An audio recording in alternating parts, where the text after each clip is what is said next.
Chega mais, deixa seu like e participa com a gente. Edu Panzi, comenta a turma do Bate-Bola. Um abraço, boa noite, Edu. Um abraço, Cirilo, tudo bem? Beleza, e com você? Bom. O comandante atleticano já chega mostrando respeito, né? Falando português, bem claramente ali, o Eduardo Domingues, que já vai estar em Porto Alegre nesta quarta-feira para comandar o Atlético.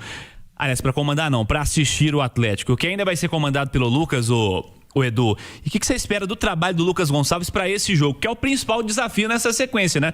Teve um Itabirito fraco, com bom desempenho, lá naquele momento. Depois tem o América no fim de semana, criou muitas oportunidades o Atlético para vencer, mas no fim das contas acabou apenas empatando. E tem o principal desafio dessa sequência, que é o jogo contra o Grêmio. O que você espera do trabalho do Lucas Gonçalves nessa quarta-feira, Edu? Ô Cirilo, assim, eu acredito na repetição da base, né, de equipe. Se ninguém tiver com problema físico, acho que repete o time, não tem muito o que fazer. Claro que você pode levar algumas dúvidas para Porto Alegre, pode, mas a base que ele usou em Nova Lima, a base que ele usou em Belo Horizonte, não vejo por que mexer tanto.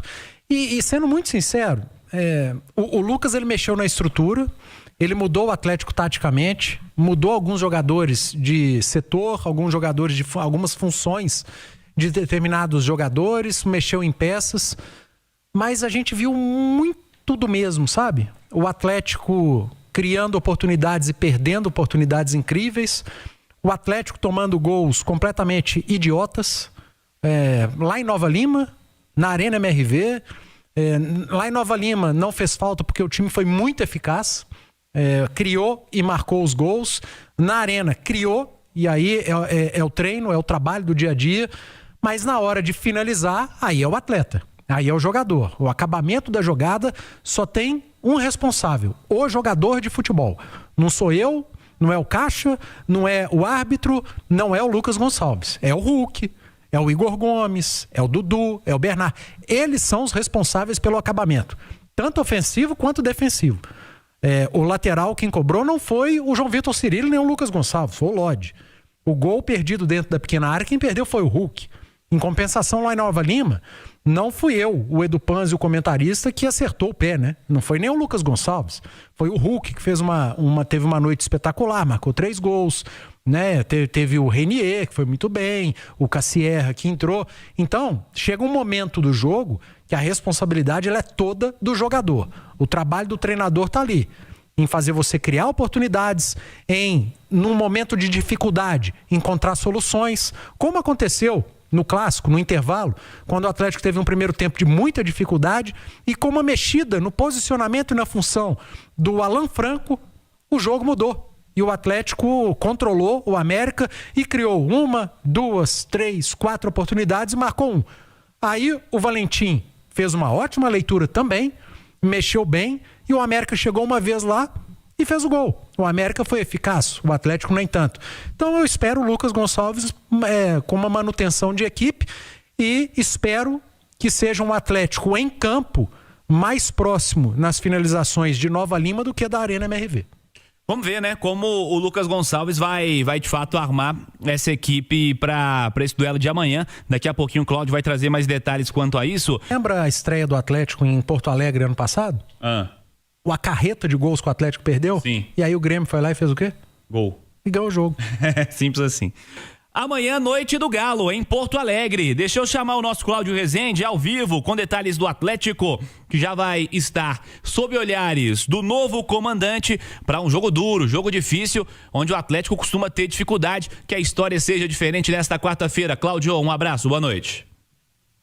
Um abraço, Cirilo, boa noite a você, boa noite ao Edu Panzi, boa noite a todos. Aqui estamos em frente ao hotel onde a delegação do Atlético vai ficar hospedada. O avião fretado do Galo está pousando neste momento no Aeroporto Internacional Salgado Filho, aqui na capital gaúcha.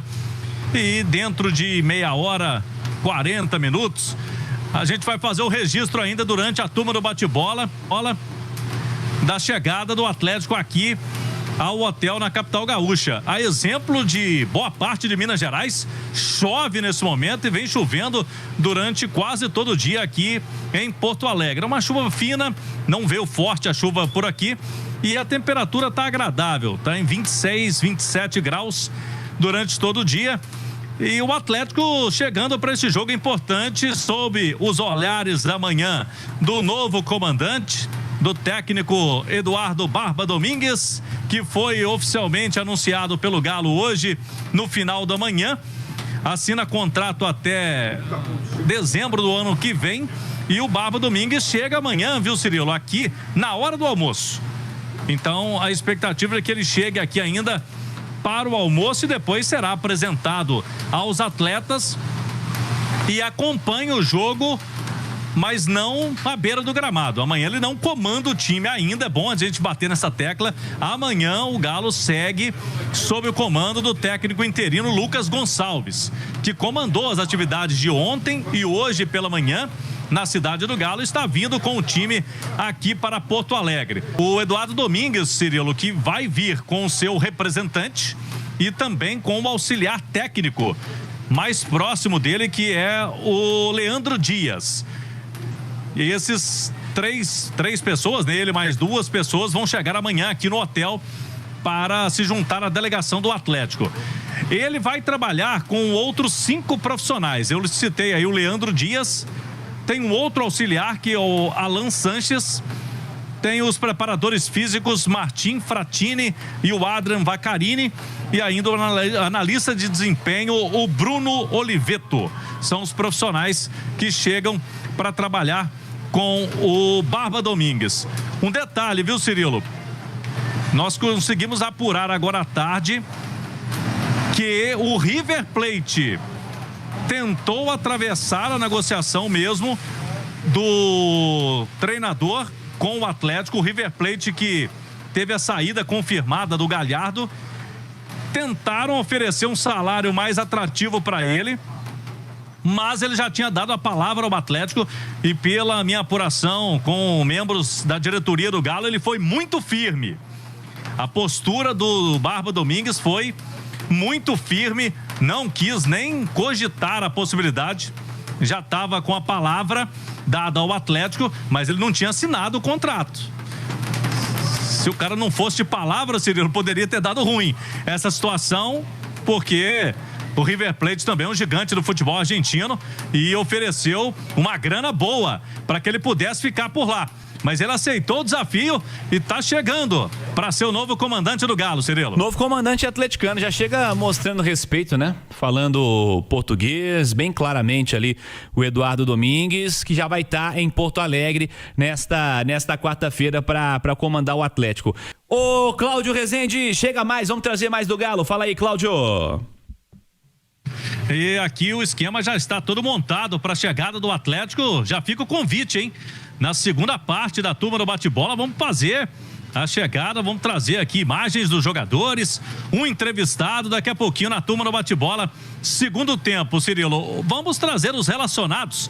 Vocês falavam aí agora há pouco, junto com o Edu Panzi, da possibilidade de repetição do time, que é uma situação real, porque o Lucas Gonçalves, pelo que a gente conhece dele, não é de ficar mexendo na equipe, ele gosta de dar um padrão para a equipe, ele não tem nenhum desfalque, nenhuma baixa.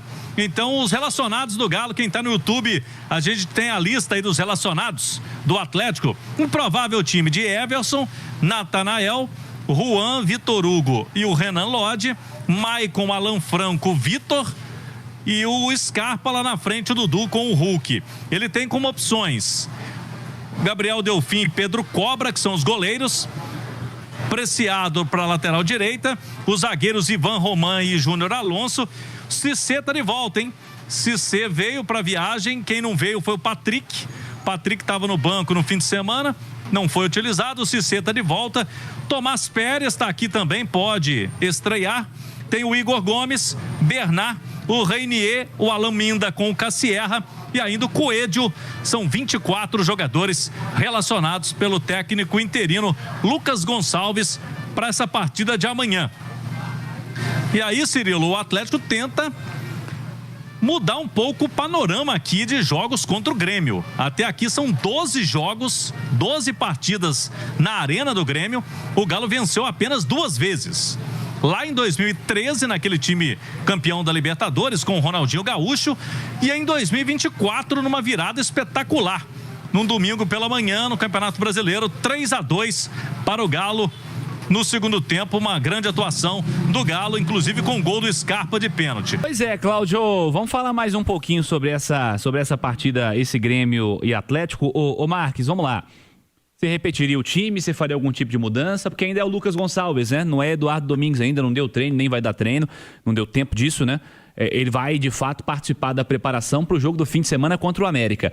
Você, sendo o Lucas Gonçalves, é o mesmo time, pelo que você viu até aqui nessa sequência de jogos? Ou alguma mudança ali você acha interessante? Não, de repente é o mesmo time, ô Cirilo. Mas é um jogo grande. É o mesmo time para um jogo grande, né? E para um jogo grande, muitas vezes você vai ter só uma oportunidade para fazer o gol e você tem que fazer. E o torcedor quer saber do estadual lá também, então tem que aproveitar. Eu acho que é normal você ir lá para arrancar um ponto, sim, porque é difícil pra caramba jogar contra o Grêmio lá, a gente sabe, né, Marques? É verdade. Agora, essa oportunidade dá pra ir buscar os 3 pontos, cara, é acreditar e se impor, sabe? Se impor, cara, se impor, tentar jogar pra cima e conseguir esses 3 pontos aí. Ô Edu, o que você enxerga desse Grêmio que o Atlético pode explorar e o que tem que ficar atento ao adversário, Edu? Eu acho que a pressão, né, pela qual passa o Grêmio, de treinador, de ter que entregar resultado, é aquilo que a gente fala, né, quando os jogos são aqui, do Atlético tentar fazer lá, dar uma cozinhada no jogo. Aí vem a ansiedade da arquibancada para o campo, a ansiedade para fazer gol, para sair na frente rápido no placar. Você consegue cozinhar um primeiro tempo ali, você pode jogar com isso na segunda etapa. Tentar explorar espaço, porque se você leva um 0-0 para o segundo tempo com tanta pressão, a tendência é que o Grêmio se abra ainda mais e te dê espaço. E aí o Atlético consiga jogar numa transição mais rápida, enfim, o Lucas Gonçalves armar o time dessa maneira. Agora, o Galo também está pressionado, né? O Lucas foi muito criticado pelas substituições feitas no clássico contra o América. E quando isso acontece, eu não sei até que ponto ele sentiu o peso dessas críticas. Eu tô curioso para saber como vão ser as mexidas no segundo tempo lá em Porto Alegre, né? Porque aqui contra o América ele colocou Igor Gomes, ele colocou o Bernard, jogadores que vêm jogando, né? Vêm jogando corriqueiramente. No Atlético vem entrando, às vezes começam jogos. E ele colocou, até houve uma confusão de muita gente. O Lucas deixou o Atlético exposto porque ele tirou o Maicon e colocou o Igor Gomes. O Igor Gomes só entrou no lugar do Maicon. Ele não, a partir do momento que o Maicon sai, o Franco volta para ser o primeiro volante. Então ele não mexeu na estrutura, ele manteve a estrutura do time. Porque no segundo tempo ele adianta o Franco e o Maicon vira o único volante. Quando ele tira o Maicon para entrar o Igor Gomes, o Franco volta para ser esse primeiro volante e o Igor Gomes entra como segundo homem de meio de campo, na função que o Franco estava fazendo, jogando quase como meia. Então a estrutura foi mantida, porque, como o próprio Lucas falou, ele não queria tomar gol, mas ele estava muito mais perto de fazer o 2-0 do que tomar o gol de empate. E estava. O jogo estava muito mais propenso ao Atlético fazer o 2-0, tanto que desperdiçou várias oportunidades do que o América fazer 1-1. Só que é o futebol, né? O Atlético, no campo, individualmente, cometeu uma falha grave naquela cobrança de lateral e mérito do América, dos garotos que entraram. E na única chance que o América teve contra 3-4 do Atlético, o América foi competente, foi eficaz e fez o gol. Então fico essa dúvida das alterações, o Max fez uma leitura interessante do Carlos Vinícius, né? Será que o Lucas muda? Vai com 3 zagueiros, pensando no centroavante do Grêmio, nesse jogo entre linhas? Enfim, fica esse ponto de interrogação, mas se fosse para apostar, eu apostaria na manutenção do time. Ô Panzi, mas foi um final de jogo de aprendizado. Total. Pro Lucas, né? Pros atletas também, né? Pro Lucas, por quê, cara? Assim, naquela hora do jogo ali, faltando 3, 4 minutos, cara, você tem que mexer o seu time, pelo menos na minha opinião, você tem que mexer com o seu time conforme o adversário tá mexendo dele. Se o América naquela hora botou os atacantes, poxa, o jogo acabou, cara. Eu boto um zagueiro. É um jogo de xadrez, né, Marcos? Eu encho ali, cara. Eu preencho ali na frente da grande área ali com o zagueiro, com o volante, e o jogo acabou, entendeu? Então, e pros atletas também, porque uma bola na lateral, poxa, ao invés de jogar no meio, eu jogo ela lá no fundo. Não tem problema naquela hora eu entregar a bola pro adversário e me recompor aqui defensivamente. O Atlético foi juvenil no final do jogo, né? Eu acho que o treinador também, com a leitura de final de jogo. Acabou, cara. 1-0. No final o Atlético estava bem, estava mais perto de fazer o gol. Colocou mais um zagueiro, mais um volante, chamou o América e tomou o gol. É só sempre tem como voltado avaliar com o resultado final Isso, mesmo, né? É Não tem sempre jeito. voltado pro resultado. Aquele gol que o Atlético tomou, para mim a falha é muito mais do campo do que estrutural. Se você coloca às vezes um zagueiro e mais um volante, o América faz o gol e a crítica seria porque chamou o América. Como eu ouvi várias vezes que acontece. O treinador coloca mais um zagueiro. O adversário pôs mais um centroavante, aí o treinador vai lá e põe mais um zagueiro. Para você ter uma superioridade dentro da área. Aí o adversário vai lá e ganha o jogo. Também chamou o time. Tava bem, tava mais perto do gol. Então, é o famoso resultado, né? Ô Rezende, para fechar contigo aí de Porto Alegre, Atlético já chegou, se preparou nos últimos dias e a despedida do Lucas Gonçalves nessa passagem, porque costuma voltar, né, Rezende? A gente espera que ele não volte tão cedo, né? Porque o Galo tá precisando aí de um trabalho mais longevo de treinador e alguns pontos importantes, viu, Cirilo? Do novo treinador do Atlético. A gente destacava que ele está se esforçando, já está falando aí o Portunhol. Eu acho que inclusive a Galo TV, que vinha traduzindo as entrevistas depois, né, do Sampaoli, precisava de tradução mesmo. Eu acho que eles vão precisar desse trabalho não, viu, Cirilo? Já está falando melhor que o Sampaoli, mesmo nem tendo vindo ainda para o Brasil. Méritos para o treinador, porque ele cumpriu com a palavra, e com o Atlético também. E quando viu esse movimento, e a gente... nos bastidores a gente não tem essas informações muitas vezes, mas ficou aquela apreensão ali, mas o Paulo Brax bateu o martelo com ele e falou, ó, a proposta tá aí, é essa, e a gente espera que você cumpra. E ele cumpriu. Chega amanhã o Barba Domingues e a gente vai estar aqui, né, Cirilo? Para registrar na hora do almoço no Rádio Esportes a chegada do novo treinador do Galo. Excelente, Cláudio. Fala massa, finalizando aqui mais um vídeo do canal. Muito obrigado pela companhia e pela preferência. Já deixa aquele like para fortalecer o canal. Agradeço a todos por essa força de vocês aí que vem dando aí pro canal. Para quem tá chegando agora, seja muito bem-vindo, tá? Quem não conhece esse canal traz notícia todos os dias aqui do Galão, 100% do Galão, para você ficar informado de tudo que acontece dentro do clube de domingo a domingo. Então não perca tempo, venha fazer parte da massa aqui. Fica o meu convite para vocês estarem se inscrevendo no canal, ativando o sininho de notificação. Importante também deixar o like, ajuda demais o canal. E quem puder compartilhar o vídeo com os amigos, sabe que também ajuda o canal. Fiquem à vontade para também estar deixando sua opinião em relação a tudo que foi falado aí no vídeo, no espaço de comentário do canal. Se você concorda, o que você não concorda. Deixa aí o seu comentário, nós olhamos todos os comentários, tá? Um a um. Então, fiquem à vontade que esse canal aqui é de vocês, até porque sem vocês, esse canal aqui nem existiria. Então, mais uma vez, muito obrigado a todos. Um forte abraço para quem fica. Até a próxima massa. Valeu!